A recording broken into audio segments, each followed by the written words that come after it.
Okay, magandang umaga sa inyong lahat. Welcome sa ating Sunday School and we are continually studying yung from membership to leadership. We are trying to navigate yung teaching natin as Reformed Baptists at mga Baptists pagdating sa issue ng leadership at mga bagay patungkol sa Baptist Church polity. Alam natin na as Reformed Baptist, kakaiba yung ating doktrina pagdating sa church polity. We are like the Congregationalists but not 100%. We are also like the Presbyterians in eldership rule but not 100%. Kaya medyo may ganong distinction ng Reformed Baptist. That is why it is very beneficial sa atin if we are Reformed Baptists, especially to those who are new sa Reformed Baptist, maintindihan natin itong mga interplay, dynamics at teaching pagdating sa Baptist church polity. And my guess is that marami pa rin sa atin, we really do not we do not yet understand or grasp yung kabuuan kung paano nag-ooperate ang isang Reformed Baptist Church according to our scripture and confession. Marami sa atin bago sa Reformed Baptist Church. Marami sa atin bago sa ganitong uri ng sistema. Galing tayo sa mga mega churches, galing tayo sa mga evangelical churches na hindi natin naranasan ang ganitong mismong church polity na eldership rule but merong congregational consent. Kaya merong connection ito at result ito pagdating sa ating pagpili ng mga susunod at mga additional na mga leader tulad ng mga pastor at ng mga diakono. Kaya sana sa mga bago sa inyo, if you are not yet 5 years church or sa Reformed theology, you're relatively young sa ganitong katuruan. So nasa stage tayo dapat na we try to understand, we try to grasp itong mga bagay na ito. Kasi kahit mapasadahan mo na ito ng minsan, it doesn't mean na mapipicture mo na ng kabuuan itong ganitong sistema. So, we want na ma-familiarize natin ang sarili natin sa mga bagay na ito. So, our topic ngayon, very important at mag-a-announce ako, no? Ngayong Sunday, I will talk about itong third element na nakikita ko between similarity ng eldership at diaconate, di ba? Ito yung character offices. Pero mas magko-concentrate tayo sa diaconate as we try to search, to pray na magkaroon ng mga additional na deacons. So, my plan is this. I will try to finish the lecture today and then the next time na ako'y mag-Sunday school, we will have the second part ng patungkol sa diaconate.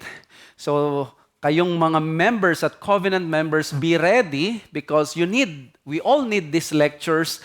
I will try to teach ngayon kung ano dapat ang mga diakono, yung kanilang character, ano sila. Sa susunod, which is July 28, ano yung kanilang ginagawa. So, magkaiba yon. Ano yung dapat na sila, what deacons should be, and then what deacons should do. By the evening ng July 28, we will have a survey pagdating sa mga deacons lamang. So, uunahin na natin yung mga diakono para mas fresh pa. Hindi natin makalimutan. Makakalimutin tayo, baka makalimutan natin yung pangalan na napupusuan natin. So, then tsaka tayo lilipat doon sa eldership. No? So, mahirap kasi na pinagsasabay ito. I'm trying to hit two birds, one stone. Pero sana makita natin ito. We will have 2 Sundays. No? Next Sunday, I'll be resting sa Sunday school. So, we will study character offices. Kung ikaw ay covenant member, I suggest before July 28 comes at magsulat ka doon sa survey, make sure na you have listened and you have tried na i-understand ito based doon sa napag-aaralan natin para mas nakakasabay tayo. Okay? Well, kanina, hindi ako usually nangingilabot pagdating sa mga politicians, pero kanina nakaramdam ako ng pangingilabot kaninang umaga upon hearing the attempt assassination kay former President Donald Trump. This is unheard of sa United States in recent years. We have heard yung mga Kennedys, Reagan, sila'y nakaranas nito. But in recent history, walang ganito na nangyayari sa Amerika na ang isang potential president, former president, or possible future president ay babarilin habang siya'y nagsasalita sa isang rally. Thankfully, nadaplisan lang sa tenga at ligtas ang former president, hoping na maging presidente siya uli. If you are asking me who is the single reason, human reason, bakit na-turn yung Roe v. Wade, is there's only one man, President Trump, at wala na makakagawa ng ginawa niya. Nilagay niya yung 3 conservative justices sa US Supreme Court. That is why ang conservative ay 6-3 na in favor of conservative judges. Kaya even 100 years, hindi nila marereplicate yung ganong legacy ni Donald Trump. That is why he's an important person pagdating sa conservative values. Pero gusto ko lang makita sa inyo na ang US President, he is potentially, or the future President ng US, potentially is the most powerful person on earth. That is why kailangan lang siyang protektahan. And during election period, nakakaranas ng konting ganitong sensation at unpredictability na tetreten yung democracy nila kapag election season dahil sa mga threats na ito. Kung titingnan natin, ganito rin dapat natin tingnan pagdating sa iglesia. When we are praying for additional elders, additional deacons, meron din ganito dapat na pakiramdam natin that Satan is also doubly working to destroy kung ano man ang ini-establish at binibuild natin na maganda. Kung paanong sa election, nagtatry na magkaroon ng fresh start ang bansa, ganun din naman tayo. But you see, these evil people will do their best para hindi magtagumpay ang kanilang bansa. Pero sa atin, wala tayong kaaway na mga miyembro. Ang kaaway natin ay si Satanas, si Satan, ang nais na gumambala dito. At isa sa nais niya na masira ang iglesia ay ang pagkakaroon ng maling pananaw pagdating sa mga church leaders. Kaya titingnan natin ngayon na ang New Testament church offices, eldership and diaconate, they are character offices. Office ito na patungkol sa character. Tignan nyo sa Acts chapter 6 verse 3. Therefore, brothers, speak out from among you 7 men of good repute, full of the Spirit and of wisdom, whom we will appoint to this duty. No? Sinabi dito, good repute daw, full of Spirit, wisdom. Kung mapapansin ninyo sa panahon na ito, nagkaroon ng problema. Kaya nga na-create itong 7 men selection nila dahil nga sa problema. Ano yung problema? Nagkatampuhan pagdating sa distribution ng tulong, ng benevolence. Kaya ganito ka-crucial at ka-sensitive no? yung ministry ng benevolence. Kasi hindi na bibigyan daw ng maayos na tulong ang mga Grecian widows. Pero tingnan nyo, pwede nilang sabihin, sige, mamili tayo mula sa mga kabayan nila, mga Grego.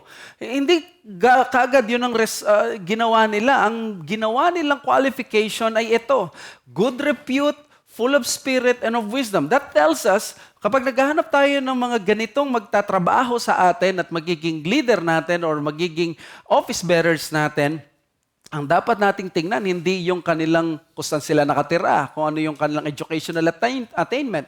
Bagamat Grego, karamihan ng mga naging 7 men dito, possibly hindi pa sila tinawag na deacons dito, pero ganito yung kanilang ginagawa. Ito yung most likely origin ng diaconal office, pero hindi pa most likely ito yung office ng mga deacons, pero ito na yung kanilang ginagawa.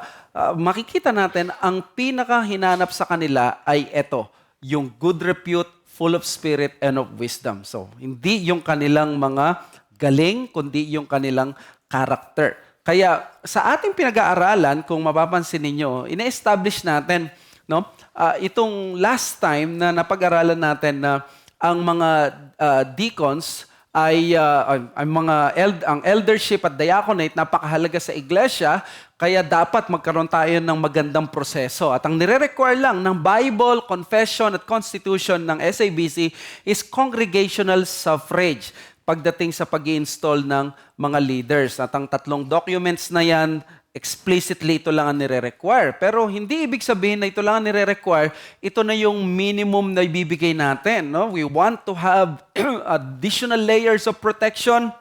At initiate ko yon as pastor na in terms of the nitty-gritty details ng process, walang precise science. Dito mag-work yung interplay ng pastoral discretion, yung eldership rule, kung paano yung mangyayari. May mga ibang pastor, nagbibigay na sila kagad ng pangalan.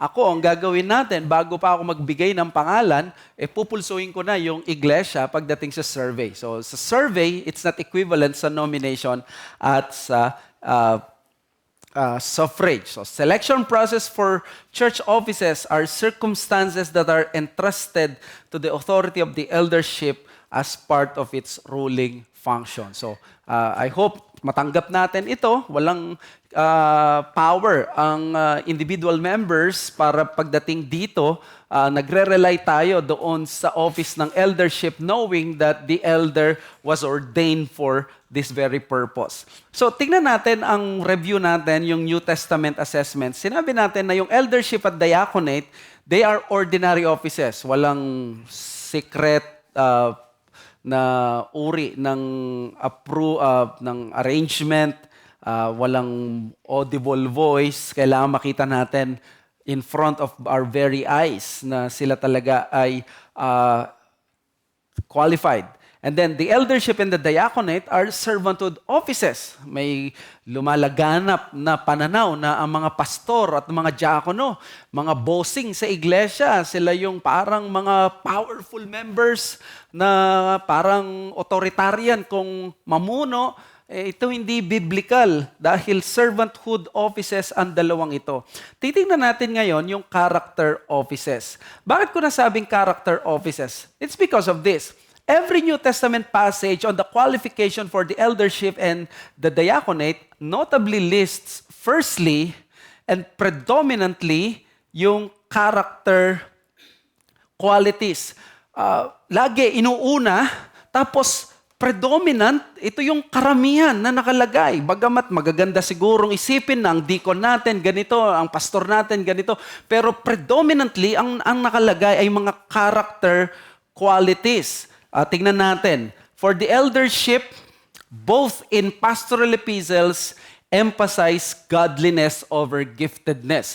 Dalawa ang passage sa qualification ng mga elders na makikita natin sa New Testament. Nandito ito sa Titus chapter 1 verses 6 to 9 at sa 1 Timothy chapter 3 verses 1 to 7.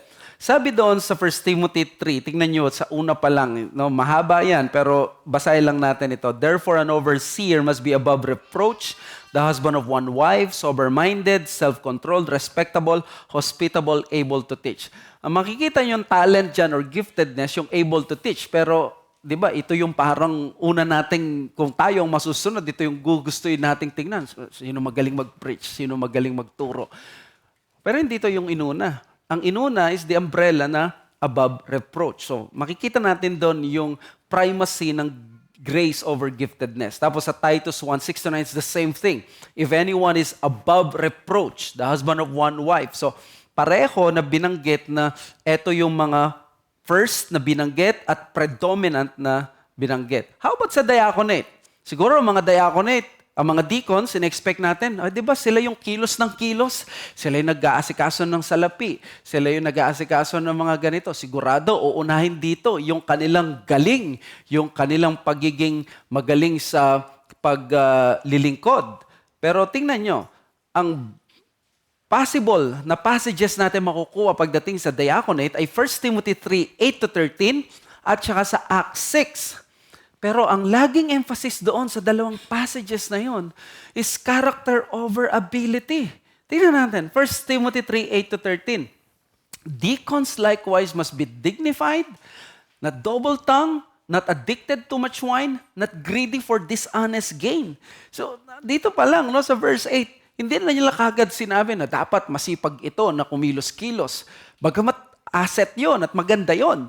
Pero hindi nila yun ang inuna. Ang inuna nila, ito, dignified, not double-tongued, not addicted to much wine. Then sa Acts 6:1-4, pwede nilang sabihin, sino ba dito yung libre at may mga time siyang gawin ito. Kaya naman, willing na maging social worker. Walang ganon. Ang sinabi kaagad, pick out from among you 7 men of good repute, full of the Spirit and of wisdom, whom we will appoint to this duty. So, gusto kong i-point out that with the obvious need for gifted men, the New Testament still required the primacy of grace over giftedness in the ministry.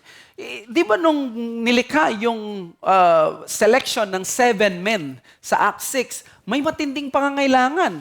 Ang pangangailangan na yon, benevolence ministry. Kailangan may mobilizer, kailangan may mag-aasikaso ng logistics, paano may distribute yung relief goods o yung pagkain. Pwede nilang sabihin, dapat yung magaling magluto o ganun. Kailangan nila ng gifted men. Yet, ang in-emphasize nila is still grace over the giftedness in the ministry. Mga kapatid, kung paulit-ulit sa New Testament, grace over giftedness, godliness over talent, this should be enough sa atin na lagi nating ilagay sa isip natin as we approach itong process natin of selecting men for the ministry. Now, let me just tell you this, no? Tingin ko na with all these needs ng mga gifted, talented men, masisipag na mga tao, yet, ang in-emphasize pa rin yung character over skill set. Well, para sa akin, it only tells us yung loftiness ng New Testament office na talagang hindi basta-basta yung New Testament offices, and the loftiness of the New Testament offices is outrightly seen in its priority on character over skill set.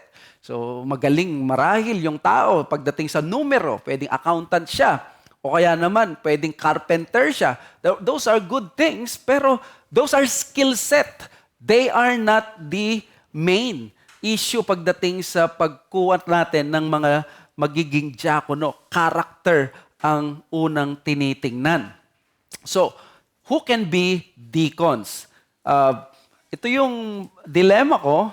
Last January 7 and January 14, just this year, I have discussed yung qualifications ng eldership at diaconate. So parang inisip ko, enough na ba yun? Puntahan nyo na lang sa YouTube. It's the same and basic requirement na makikita natin. So papasadahan natin ito na mabilis at I hope na maging effective or good review pa rin ito sa atin. Who can be deacons? Sabi sa verse 8, they should be men of dignity. Kasi sabi niya dyan, they should be dignified. Okay, so si Paul, alam natin, no, inuna niya yung character over capabilities or talents. Ang sabi dito is they should be respectable, they should be dignified. Ang ibig sabihin nito, grave, appropriate, befitting behavior and implying dignity. So nating maging deacon, yung we can respect, yung may gravity siya, may dignity siyang taglay, no? Because diaconal work involves the use of authority but without pastoral teaching. Kaya yung moral authority niya malakas. Hindi na nga siya nagtuturo, tapos hindi pa siya yung dignified. Hindi natin siya nakikita na parang karespe-respeto siya. Hindi talaga natin siya, hindi tayo madudron sa kanyang ministry. So, yung diaconal work, naggagamit ito ng ministry kapag sila inutusan ng pastor. So, maganda yung sabi ni Kevin Bowder pagdating sa explanation niya ng sobriety and dignity. Sabi niya, sobriety and dignity are essential for both deacons and pastors. They bear a heavy responsibility to care for the church of the living God. They must take responsibility seriously, just as they take life seriously. This does not mean that they must be devoid of humor. Indeed, a good sense of self-depreciating humor is a significant asset for a pastor or a deacon, but life cannot be a joke to them. They have to be serious about God, about Scripture, about ministry, and about personal holiness. If they lack this quality, they're not suited to the offices. So, ang ibig niya sabihin is that if we are parang pag nagsasalita tayo, kung pwedeng tayong may i-down, ang dina-down natin yung sarili natin, not other people, because people should see us as hindi yung eyesore sa kanila, or pag nakita nila tayo ay hindi na tayo blessing sa kanila. And then, just again, review dito sa verbal sincerity. Not double tongue. Ano itong not double tongue na ito? This is the behavior contrary to words or pretense. Ang pagiging deacon, aasa yung mga tao sa atin, kailangan tayo makipag-usap, hindi tayo yung magiging avenue o source ng gossip. Ang mga deacons, they are the troubleshooters sa iglesia. They are the shock absorbers. In other words, sila yung pumapatay ng apoy, hindi nagsisimula ng apoy. So, kaya kapag may nakita kang lalaki na mahilig sa chismax, i-ekis mo na siya. Hindi siya po pwede sa diaconate, because hindi po pwede yung lahat na lang pinag-uusapan, lahat na lang ay ginagawa ng issue. That is not in accordance doon sa magiging ministry nila. Si Benjamin, diaconal work is communication with the pastor and the church. That is why kailangan trustworthy. Hindi siya yung parang nagkakaroon ng double face or double tongue na iba yung sinasabi niya dito, iba yung sinasabi doon, at least in an intentional way. Si Benjamin Merkel, sabi doon sa 40 questions about elders and deacons, the Greek word dilogos literally means something said twice, and it occurs only here in the New Testament. People who are double-tongued say one thing to certain people but something else to others. Or they say one thing but mean another. They are two-faced and insincere. Their words cannot be trusted, and thus they lack credibility. Deacons thus must be the type of people who are careful with their tongues. Not saying what they should not, being faithful to the truth in their speech, they must be those who speak the truth in love. They cannot be slippery with their words, seeking to manipulate situation for their own personal good. So if you're exercising some form of power or leadership sa church, obviously, you have the edge or the advantage na people will listen. That is why all the more na mag-iingat dapat ang taong ito. On a more practical level, ito yung gusto kong book about deacons, si Matt Smethurst. Napaganda yung sabi niya, guard their tongues from disclosing information that the person being served either should not know or simply doesn't need to know. Yeah, Pastor Mike can be like that sometimes. Just between us, it's a big struggle even for some of us deacons. Guard their ears from being party to gossip or slander against church leaders or fellow members. Oh, really? She said that? I was suspicious already, but I'll definitely keep my distance now. Then, guard their tongues again from gossip or slander as they recount conversations or information to others. It's difficult after hearing something sensitive or juicy not to pass it along, perhaps couching it as a prayer request. Bless this heart. We really need to pray for someone, brother or sister. He can't still seem to get it together.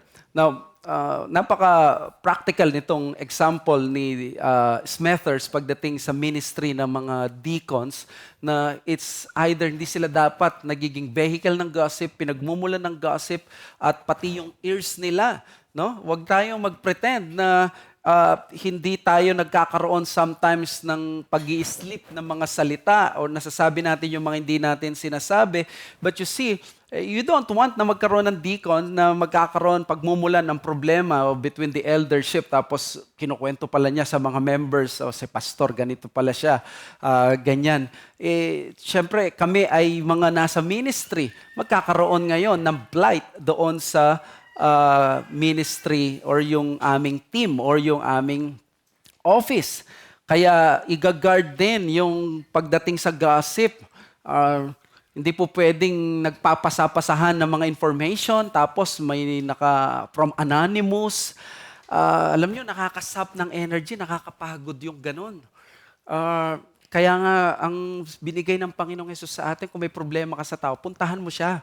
Huwag kang maglagay ng anonymous na kaya imagine mo kung kaming mga pastor, no, yung mga members, gagawa sila ng mga profile ng Facebook na pwede nilang sabihin doon pero hindi natin sila makikilala. That is not being according sa integrity as according sa atin bilang mga Christians. That is why if we truly care for the people, pwede namang i-criticize, but not on a group setting or a setting na may malicious na nagsasalita or kinakalat na mga salita at nagiging kasama yung lalaking ito and then gusto natin maging deacon siya. No?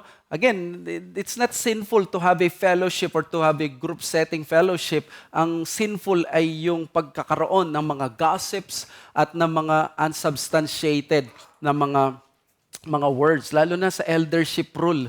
Baka hindi pa natin ito na-figure out or na-sense. No? Ang eldership rule, it means hindi ang congregation na nagro-rule. Ang nag-o-oversight ay ang pastor. Maraming mga bagay na hindi alam ng mga ordinary members. Hindi ko kailangan ipaliwanag ito, hindi kailangan ipaliwanag ng mga deacons. So, pagdating sa mga ganitong bagay, we should help each other. Ang lagi kong kinocall is mag-suspend tayo ng judgment pag hindi natin alam. Marahil may information kang hindi alam at premature yung mga ganyang sinasabi natin. And we cannot have men na ganun ang ginagawa and then we will put them into leadership position na magkakaproblema kami pagdating dito, no? Na sa magiging deacon siya. So we do not want that. Then, next one, self-control. Ito yung mga sinabi sa verse 8 pa lang. Not given too much wine, moderation in his appetites and lifestyle. Pero the mere fact na binanggit yung wine because may nagsasabi kasi yung wine parang food lang. Pwedeng mag-lead sa gluttony, pwede maging drunkard. Yung food kasi kahit kinain mo ng kinain, hindi maapektuhan yung mind mo na mabablurred yung decision making mo. Kaya ang ginamit is wine because yung sobriety mo, yung soberness mo matatamaan. Pag kumain ka ng marami, hindi matatamaan yung cerebral cortex mo. Pero pag uminom ka, dinagdagan mo yan, tatamaan yung cerebral cortex mo, the part of your brain that makes decision. Dito na, babagsak yung paggagwardya mo sa sarili mo at sa maraming mga bagay. So, diaconal work is appropriation of resources to proper use. It should not be an example of excessiveness in lifestyle. Hindi dapat makilala itong taong ito na indulgent siya pagdating sa kanyang appetites. Ibig sabihin, gusto natin na maging deacon yung may pagkokontrol sa kanyang sarili kasi hindi magandang halimbawa na deacon, magmamanage ka ng mga resources tapos napakabilis mo lang palang maglabas ng kasi nga ganito ka, indulgent ka sa sarili mo. We do not want to have that. Sabi ni Tabiti, sa kanyang Finding Faithful Elders and Deacons, does the potential deacon drink alcohol? If so, have you or others observed self-control in his use of alcohol? Or does he exhibit weakness or sinfulness in this area? You want to know if he's capable of saying no when offered alcohol. Does he use this freedom in this area in a way that avoids causing others to stumble, being aware of newer and weaker Christians? Would you be comfortable holding the deacon out as a model for how to responsibly use or abstain from alcohol? Much good is done in the life of others when they have leaders and teachers who model the ability to live free of addictions and compulsions. Let me just say this, no? Pag nag-aspire ng church office, whether eldership or diaconate, tingin ko isa ito sa presently, no, lalo na sa Reformed community natin, very famous na yung wine is something na liberty natin, no. If you would ask me kung kaya ko lang ng power ko, I would tell my fellow leaders or mga mag-aspire, you run away from this because napaka-risky ng ganitong bagay. But again, I'm not the scripture and I am not wiser than God. So if this is something na binigay na liberty ng Diyos, I agree and I submit to it. So therefore, I do not have any power to prohibit someone na uminom or gumamit ng alcohol as long as aminin natin that being drunk is sin. This is what is being prohibited. And the problem is when you drink, lalo na sa group setting, how much is yung chances na mapunta ka doon sa situation na hindi mo mapoprotektahan yung sobriety mo? That is something that you have to weigh kung ikaw ay nag-aspire na maging deacon. A man who would be in office must realize the risk he's putting himself into when using substances that can lead to abuse and addiction. Hindi ito pagkain na minsan napasobra ka ng pagkain na medyo nabusog ka, hindi ka gaano makatakbo. But pag sumobra ka sa alak, lalasing ka, nagkasala ka na, yun pa'y in-address mismo ng scripture. And what happens to you is kapag nakapagsalita ka ng mga bagay na hindi mo dapat sabihin, nagkaroon ka ng behavior na hindi dapat mong ipakita, this is pwedeng mawala sa'yo yung dignity at yung testimony mong iniingatan sa matagal na panahon. And it takes only one unguarded moment of getting drunk and you may lose your good testimony. So, ito yung dapat na i-weigh ng mga gustong pumasok sa ministry. While I do not have the power, but I'm already telling you that, no? Lagi natin sinasabi, liberty at yung wine, ay lagi nating nare-receive na text ganito, but na positive about wine. But do you also know that there is a Proverbs 20 verse 1 that said, wine is a mocker, strong drink is a brawler, and whoever is led astray by it is not wise. So, make sure that this is something that you can drink to the glory of God or you can smoke tobacco to the glory of God, sabi ni Spurgeon. So, pag-iingat ito at i-consider nyo ito because we do not want na darating ang araw, nasa office ka na ng deacon, magkakaroon ng ganitong issue. And then, financial integrity, not greedy for dishonest gain, stewardship of money. Again, integrity ng deacon, sila yung nagmamanage or nagbabantay ng pera, kaya di pwede na hindi natin mapagkakatiwalaan sa pera. It should invite trust and confidence ng church at lalo na sa akin as pastor. Kasi pag may nangyari doon sa money, under sa akin ang diaconate and that would be under my fault also, di ba? So, again, Tabiti, sabi niya, is the potential deacon honest in his financial dealings? Does he pay his bills on time? Does he report accurately on tax returns? Is the person willing to fudge a little whenever the church's business requires sacrifice or large expenditures?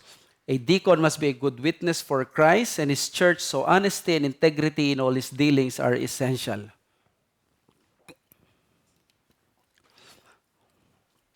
So, kailangan nito. Siguro magandang summary nito or principle is pagdating sa deacon is that pagdating sa diaconal office, lagi nating linawin, ay kunin natin yung may pera, yung mayaman para maraming pang-abono.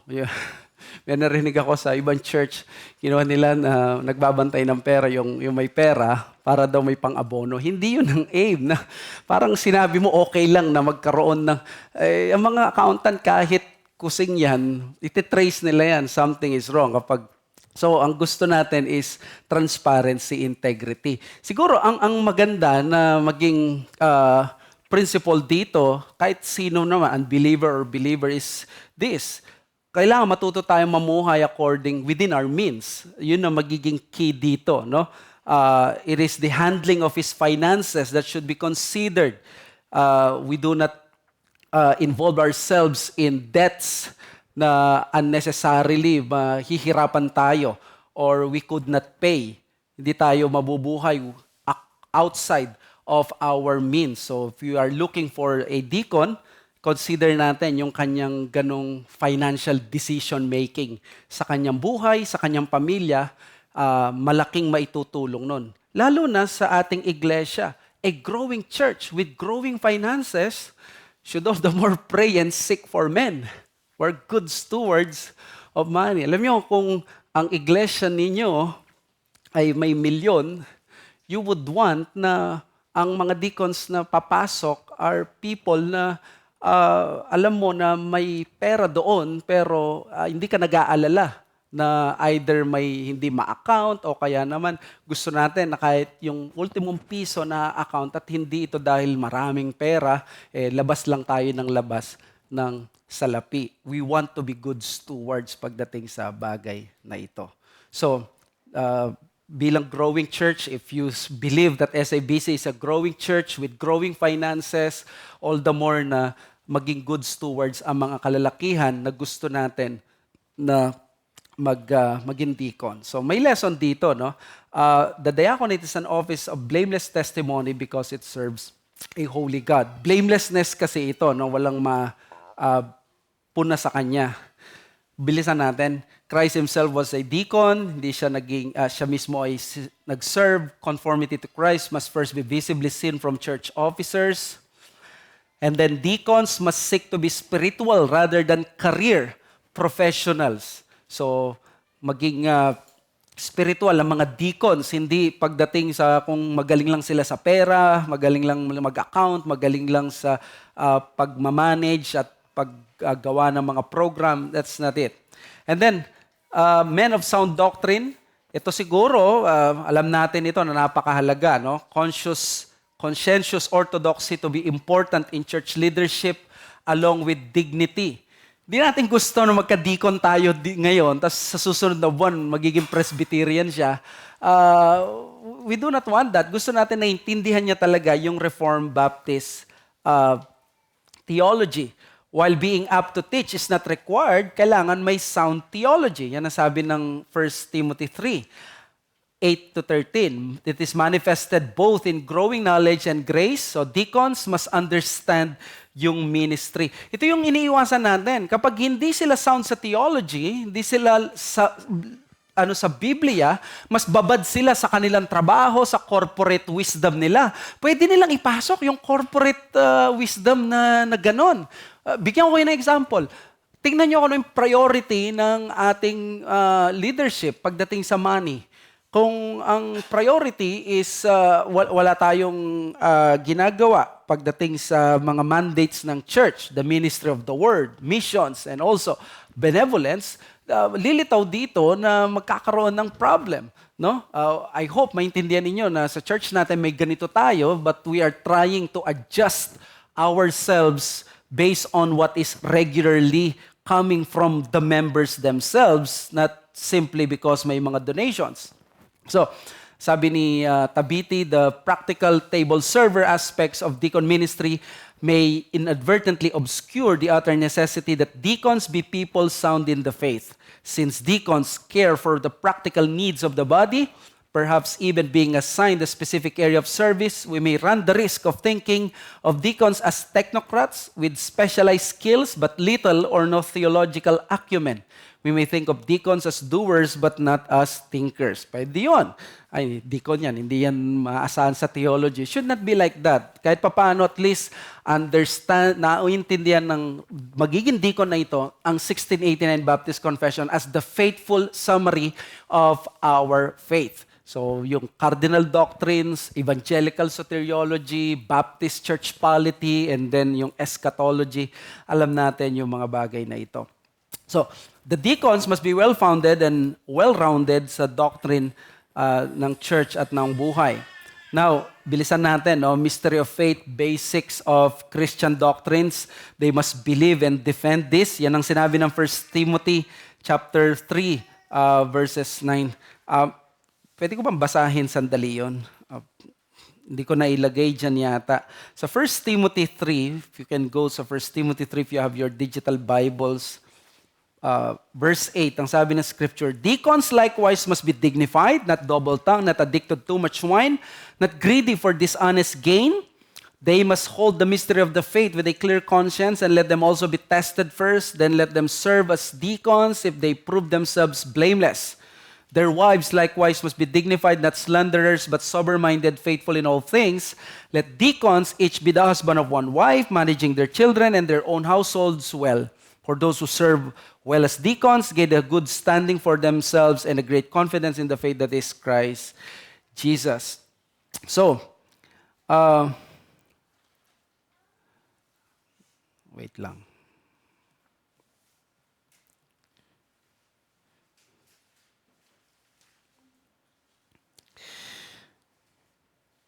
Parang nawala. Sorry.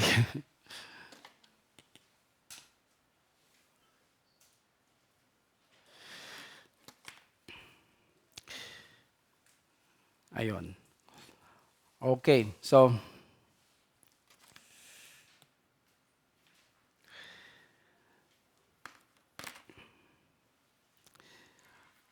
ayan. So, while being up to teach is not required, there must be sound theology, and then deacons must understand the ministry, yung mystery of faith.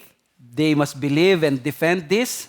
And that's why testing them before ordaining them guards them from future church troubles. So ang lesson dito is that in most cases, unproven officers have been the pit where many churches fell kung ang mga deacons or mga elders natin, di sila ganun kalalim sa salita ng Diyos. Ito yung magiging problema. Magkakaproblema yung buong iglesia. Let's skip that.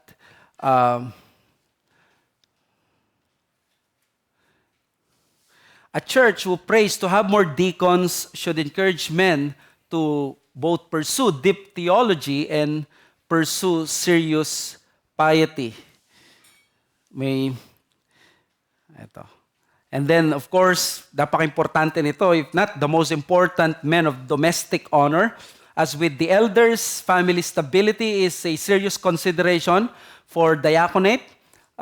Marital fidelity, material provision, godly leadership are indispensable requirements. We expect them to be good husbands, good family men, fathers. Yung wives nila and children obviously constitute part of the deacon's qualifications because marireveal kung sila ay fit kung nalilid nila yung kanilang asawa at napapasakop nila yung kanilang mga anak. So if deacons cannot be respected by their families, expect mo mahirap kumuha ng respect sa iba. This is human nature. So as the deacon or future deacon is faithful to his wife, yung wife niya, meron din siyang importanteng ministry. A deacon's wife, hindi siya ordained, pero dapat kino-complement niya yung ministry ng kanyang husband.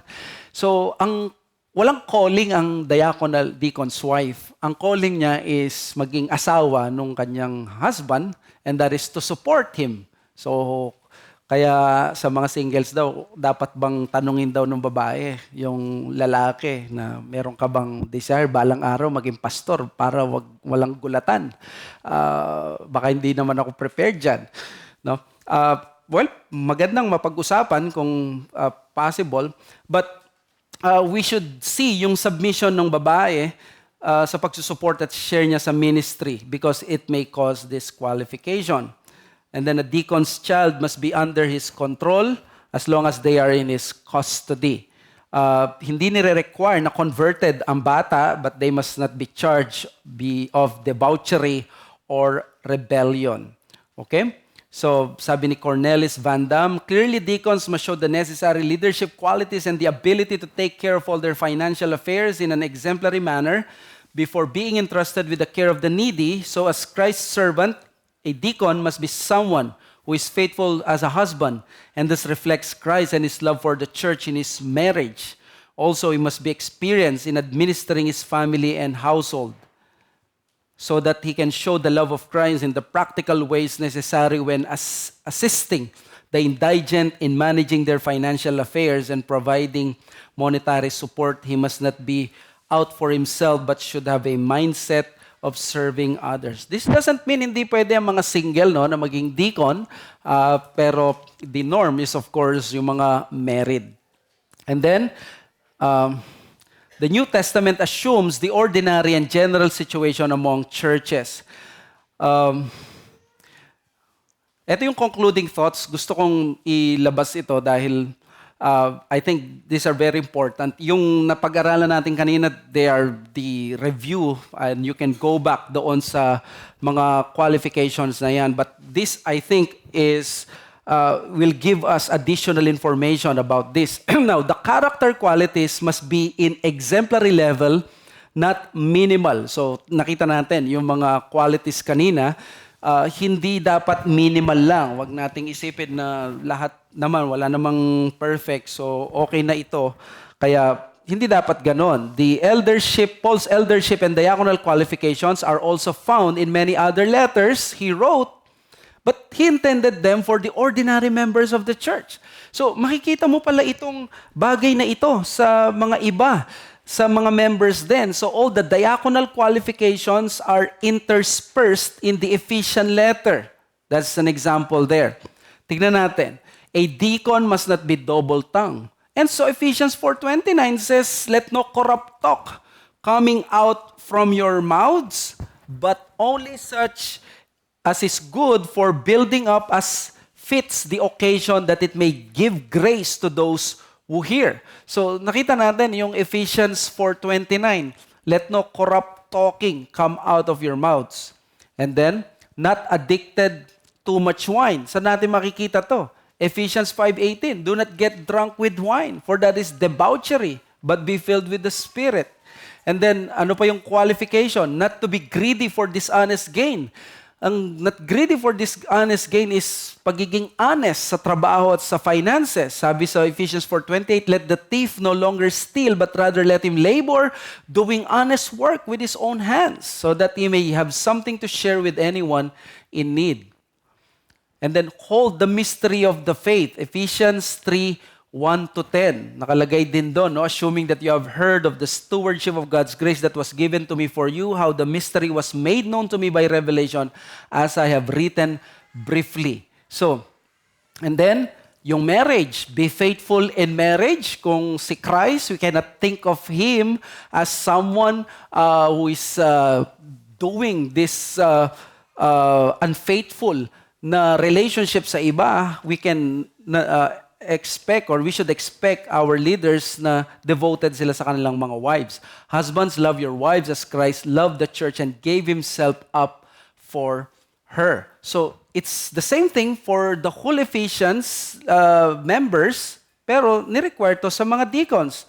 Now, meron ito, na-manage yung mga children well. At sabi sa Ephesians 6:4, do not provoke your children to anger. So, kailangan minamanage mo yung anak mo. So, requirements sa deacons, requirements pala sa lahat. And by the way, nung sinulat ito kay Timothy, nasan si Timothy? Pastor siya sa Ephesus. So, may ganun silang understanding. No? So, if the qualification for the diaconate and eldership are also required to all members, those who would be deacons must excel in them. So, bakit inulit sa 1 Timothy 3, gayong nire-require na pala sa lahat ng members? Simply because, kung nire-require to sa mga ordinary members, how much more sa inyo? So, therefore, merong ganong excellence. Maganda yung sabi ni Smethurst, it shows that above all else, a deacon must simply be a faithful Christian. Theologian D.A. Carson has noted that what's most extraordinary about the qualifications for elders is just how ordinary they are. The same observation applies to the qualifications for deacons. The standards in 1 Timothy 3:8-13 sound a non-negotiable note. Deacons must embody the kind of character expected of all Christians. But they should be exemplary in the ordinary. Deacons are the people in your church of whom you should be able to say, brother, do you desire to foster unity? Watch them. So, ito yung practical again from Smethurst na sinasabi sa atin, ang basic na pwede sa pagiging deacon is faithful Christian. Pero syempre, hindi natin siya pwedeng lagay sa deacon kung faithful Christian just like the rest, kailangan nag-excel siya sa ganong character. So, that's the first one, concluding thoughts. Number 2, the character qualities expected from an ordinary Christian is automatically required from the officers. So, kung kanina yung qualities, character qualities, dapat nag-excel, ngayon naman, yung character qualities na ina-expect sa lahat ng Christian, automatic applicable ito sa mga office bearers, hindi lang sa mga deacons. Yung standard passages on qualification may lead others to view them strictly as the only qualification. Parang sinabi, ito na yung qualification, dito lang tayo mag-focus sa 1 Timothy 3. That is one position or view, but you see, this is not the intention of 1 Timothy 3. The command to be humble, James 4, is not listed in 1 Timothy 3. Does it mean pwedeng maging pastor yung mayabang or yung full of pride? Pwede ba siyang consider na maging deacon? Wala naman yung humility doon sa 1 Timothy 3. Pwede siyang maging pastor? Pwede siyang maging deacon? Obviously not. How about the older men in Titus 2?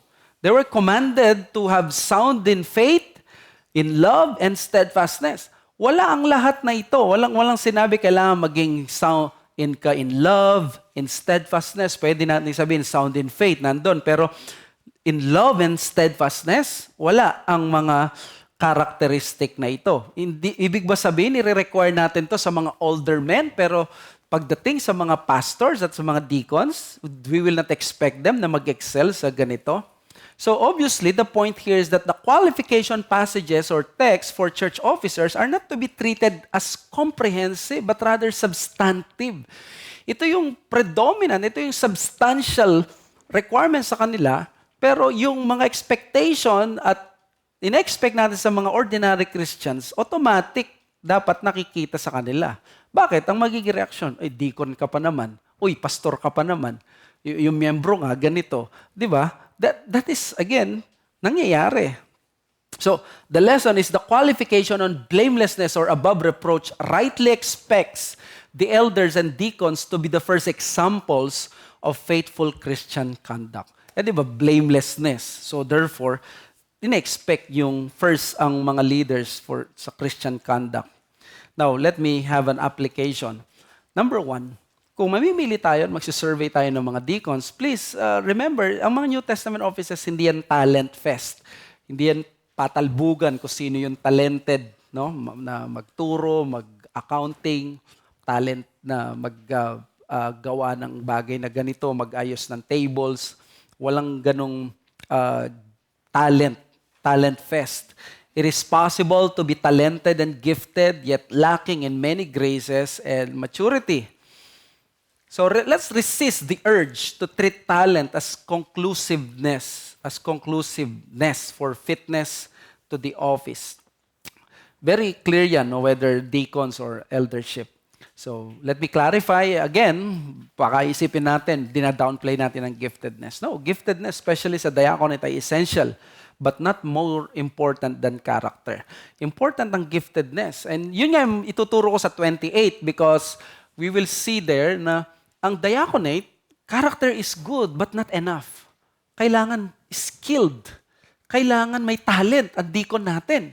Di naman natin siya kinuwap dahil para mag-devotion lang siya magbasa lang ng Bible at maging saint natin na nagpipray lagi. Kailangan natin ng deacon who actually move na magpo-produce ng actions. So, the New Testaments are not a popularity contest. Kung popularity contest, kung sino yung likable, yun ang pipiliin natin. It doesn't follow na likable ang iba, already fit na sila sa office, o kaya naman yung isa, medyo hindi siya ganun ka-likable sa ibang tao, hindi na siya fit sa office. So it does not follow. Healthy conversations may be helpful, but let us not breed bandwagons. Yung mga bandwagons sa NBA Finals, di ba, lumabas. Yung mga Minnesota Lakers. Dahil natalo yung Denver Nuggets, Mga bandwagons ang tawag doon. So, may healthy conversations, they're good, pero hindi tayo mag-erode dapat sa popularity ko. Popular ito. Sige, sa kanya na lang ako. Susulat ko yung name niya. So, let's not breed bandwagons. So, challenge. Protect your liberty of conscience by going not with the flow, but according to your own conviction. So, meron bang healthy conversation na nangyayari sa inyo? Good. But remember, maganda yung according sa conviction mo. Hindi dahil sinabi ni idol, o sinabi ni brother or ni sister, o sinabi even ni deacon or ni pastor. Wala sa atin. Kaya nga, liberty of conscience to di ba? Individual conscience. Let's protect that. Then number 3, New Testament offices are not a family business. Loyalty to Christ first over friends and family. O baka yung isulat mo mga pangalan, mga barkada mo, kaya yung kapatid mo, best friend mo, pwede naman kung naniniwala ka na talagang fit sila. But look at this. The Baptist distinctives of regenerate membership and individual conscience directs us to vote according to conscience, not by blood. Di tayo nagboboto dahil dugo, ganon. Yung election, dumadami na naman yung mga kamag-anak namin. Di ko naman kakilala, di naman kami ino-own, pero ngayon, kamag-anak na namin daw, dahil nga magpa-file na ng certificate of candidacy sa October. So, by blood ang nangyayari. So, the church is the family of God by the Spirit, and therefore, any priority according to blood over the gospel is an attempt to destroy spiritual unity. Hindi porke kapatid ko, o kaya naman ay malapit sa akin, isusulat ko na. Kasi pananagutan mo sa Panginoon yun, di ba? Gospel ito. Church ito, hindi ito barkadahan mo, hindi ito pamilya mo, hindi ito business mo. So it should be gospel muna. So personal take, ito, personal testimony. Isa kong gustong i-share sa inyo. One of the greatest acts of loyalty to Christ and love for the church na na-witnessan ko nung mga dati pang panahon. When the wife of a candidate did not vote for her husband. Sabi ko, umanga ako. Nung una, medyo parang nasaktan pa ako. Pero later on, I was so thankful. Why? Because the wife knows better. Kaya kapag sinabi na ng wife, wag mo nang ituloy. Because of all people, not even yung pastor or yung best friend mo, it's the wife who truly knows that person. Kaya nung sinabi sa akin na, I'm sorry, hindi ko, kahit sang-ayon kayo, pastor. And I think that's one of the great things na nangyari sa iglesia because we were spared from a person na unfit sa office because of this wife na nanindigan. Mamaya niyang kausapin niyo yung mga asawa niyo, no? The New Testament offices are not a secular organization. Biblical wisdom, hindi corporate model. Biblical wisdom ang kailangan natin. So there's a theory na kung gusto daw natin magkaroon ng plurality of eldership or plurality of diaconate, dapat iselect natin who can act as fiscalizer to existing leaders. Wag tayong kukuha ng parang malapit kay pastor o malapit kay deacon, para magiging, alam mo yun, carbon copy lang. That's the theory kasi may narinig pa nga ako na dapat daw ilagay mo sa finances yung taong hindi mo pinagkakatiwalaan, yung nagki-criticize sa'yo bilang pastor para malaman mo na kung kahit humanap siya ng butas, wala siya mahanap na butas. Well, yun yung mga parang witty, magagandang pakinggan, but these are secular wisdom. These are not scriptural. Some have rejected certain candidates because they fear of having a pastoral or diaconal replica. But this is wisdom according to the world, according to CEO, according to modern theories of leadership, not of Scripture. Why do I tell you that? Basahin mo ang 2 Timothy 2 verse 2 at sinabi niya doon, teach faithful men who will be faithful teachers, who can teach others also. Yung word na disciple is matetes, learner, someone who imitates yung leader. Kapag may nakikita ka nagagaya niya yung leader mo, yung pastor, hindi mo dapat ikasama na loob yun, ikasaya mo. Ibig sabihin, natututo siya. Darating ang araw, magmamature siya, makikita niya, hindi niya dapat idolohin ng kanyang pastor. Pero hindi dapat natin ikasama kung nagkakaroon ng ganun kasi human nature yun. Human nature, kung magtuturo ka, students will try to copy yung kanilang mga teachers. Yung mga bata, gagayahin ka ng iyong anak kung magulang ka. And magkakaroon ng healthy semblance with their pastor. And look at this. How about this passage? 2 Timothy 3:10. You, however, have followed my teaching, my conduct, my aim in life, my faith, my patience, my love, my steadfastness, my persecutions, and sufferings that happened to me. Alam niyo ba na sa Philippians 2, tinawag ni Paul si Timothy na equal soul. Gumamit siya ng rare Greek word na sabi niya, of all people, ikaw lang ang aking katulad ng kaluluwa. Ang ibig sabihin ng katulad kita mag-isip. Yung aking puso katulad mo, ng puso mo. May iisa tayong direksyon. Bakit ganito? Hindi ba prone ito sa pagiging parang magiging sunod-sunuran ng ano? Hindi tayo dapat ganito mag-isip. Kasi ang iniisip natin dito, unity. Hindi tayo pwede magdala ng additional elder or deacon na iba yung pag-iisip niya, iba yung direksyon niya na hindi reflective. Imagine mo, tagal-tagal mo na sa ministry dito tapos may barating na deacon. Okay, ako na yung bagong chief in town. Ito na yung direksyon natin. Dapat matuto siya na magpakumbaba at magkaroon ng deference sa existing leaders. Kaya ito yung tinitingnan ko sa possible na pwede maging deacon. Does this person respect yung current diaconate natin? Or siya yung number one na nagkikriticize? Ito ba yung tao na mas maraming nagsasabing negatibo about sa pastor or leadership? Obviously, this people, kahit na sabihin mong may pagka-legitimate yung malalaman natin sa July 28 that deacons are troubleshooters. Hindi sila yung number one na makikisawsaw sa mga criticism, but they would want na ayusin yung mga problema. So application,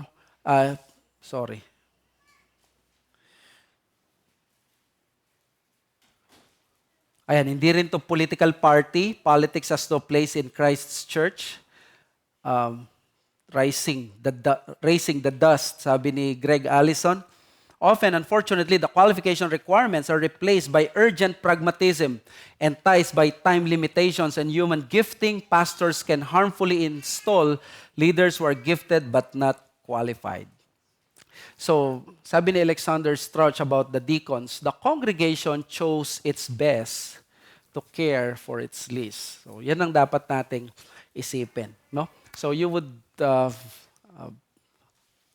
sorry for the time, let's pray. Father, we thank you sa aming napag-aralan. We ask that this would help us na magkaroon ng additional inputs or guides para sa amin as we try to search, pray, and seek na magkaroon kami ng mga additional na mga deacons and even pastors sa mga susunod na panahon. We thank you for the deacons that we have right now. And we thank you for the men na nakikitaan namin ng ganong